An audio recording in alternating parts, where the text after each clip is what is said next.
हमारी सबसे बड़ी कमजोरी है हार मान लेना।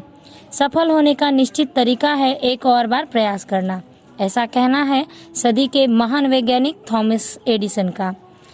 आज थॉमस एडिसन को कौन नहीं जानता।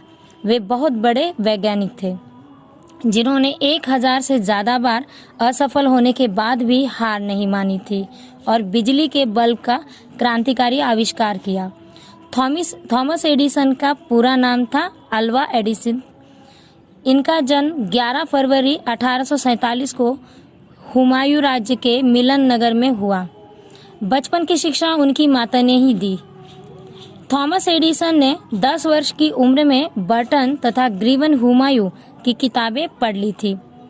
20 वर्ष की उम्र में उन्होंने सिग्नल भेजने की टेक्निक पर काम कर लिया था। ये स्टोरी है एक कम दिमाग वाले बच्चे की जिसकी माँ सदी का महान इन्वेंटर बना दिया। थॉमस एडिसन को बचपन में सनकी और पागल समझा जाता था।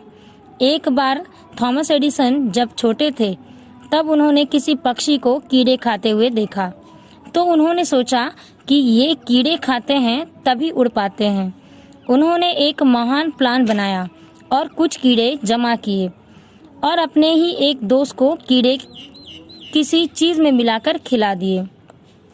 एडिसन सोच रहे थे कि अब वो उड़ेगा, पर वह उड़ने के बजाय बहुत ज्यादा बीमार पड़ गया। जब सबको पता चला तो उन्हें डांट पड़ी और उन्हें पागल सनकी कहा गया और भी बहुत बुरा भला कहा गया। इससे उनकी माँ को बहुत बुरा लगा। थॉमस एडिसन कभी भी क्लास में अपने टीचर की बातों पर ध्यान नहीं देते थे। वे क्या बता रहे हैं और क्या पढ़ा रहे हैं वो तो बस अपनी ही धुन में सोचते रहते थे। उनकी उल्टी सीधी हरकतों की वजह से शायद सब परेशान थे। तब स्कूल हेड ने एक लेटर दिया और उसको अपनी माँ को देने के लिए कहा। जब थॉमस एडिसन घर पहुंचे तो उन्होंने वह लेटर अपनी माँ को दिया। लेटर को पढ़कर उसकी माँ की आंखों में आंसू आ गए। जब थॉमस एडिसन ने अपनी माँ से पूछा कि माँ इस लेटर में क्या लिखा है, तब उनकी माँ ने कहा कि स्कूल वाले कहते हैं कि आपका बच्चा बहुत ज़्यादा होशियार है, यहाँ पर इसे पढ़ाने के लिए योग्य टीचर नहीं है। और इसके बाद थॉमस एडिसन की माँ ने उन्हें घर पर ही पढ़ाना स्टार्ट कर दिया। थॉमस एडिसन जब बड़े हुए तब लगभग 15 साल की उम्र में उन्होंने अपने घर पर ही सामान जोड़ना चालू किया और एक लैब बनाई। वे बहुत कम सोते थे और अपने ही रिसर्च में लगे रहते थे। शायद वे हमेशा कुछ योजना बनाते रहते थे। थॉमस एडिसन ने न्यूज़पेपर बेचे और टेलीग्राम ऑपरेटर की नौकरी भी की। इसके पैसे से वे अपनी ज़रूरत की चीज़ें खरीदे और उन्होंने गरीबी का सामना भी किया। वे दिन रात काम में लगे रहते थे और सन 1879 में उन्होंने अपना पहला इन्वेंशन पैटर्न कराया जो कि एक ईवीएम यानी इलेक्ट्रॉनिक वोट रिकॉर्डर था और ये बहुत काम की थी। थॉमस एडिसन कभी नहीं रुके। उनके इन्वेंशन हर तरफ छाए हुए थे। थॉमस एडिसन सदी के सबसे महान आविष्कारक थे। सभी मॉडल इन्वेंशन उनके आविष्कारों पर आधारित है। उन्होंने 1093 आविष्कार पैटर्न कराए।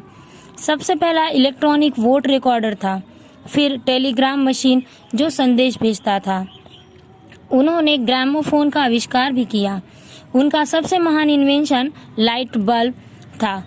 फिर phonograph, electric train, motion picture, batteries. First world war में सेना के लिए 40 आविष्कार और किए।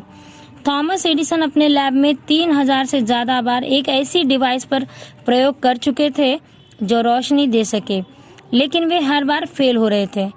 लेकिन उन्होंने अपना काम जारी रखा। वे बल्ब के फिलामेंट के लिए कार्बन फिलामेंट और कॉटन और वुड का यूज किया, लेकिन वे चाहते थे कि बल्ब के लिए कोई एक ऐसा मटेरियल मिले जो ज्यादा देर तक चल सके। वे 6000 से ज्यादा बार टेस्टिंग कर चुके थे कि कौन सा मटेरियल ज्यादा देर तक चलेगा।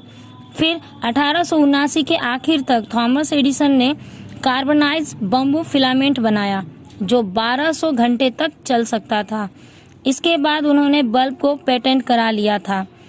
कुछ समय बाद उन्होंने अपने ही घर में एक कागज का टुकड़ा मिला। यह वही लेटर था जो उन्हें स्कूल से दिया गया था। उन्होंने उस लेटर को पढ़ा। उसमें कुछ ऐसा लिखा था कि आपका बच्चा दिमागी रूप से कमज़ोर है और आप इसका एडमिशन किसी दूसरे स्कूल में करवा लीजिए, हम इसे नहीं पढ़ा सकते हैं। थॉमस एडिसन बहुत रोए। उन्हें अपनी माँ की याद आ रही थी, क्योंकि उनकी माँ ने उन्हें सदी का सबसे महान इन्वेंटर बना दिया था। धन्यवाद।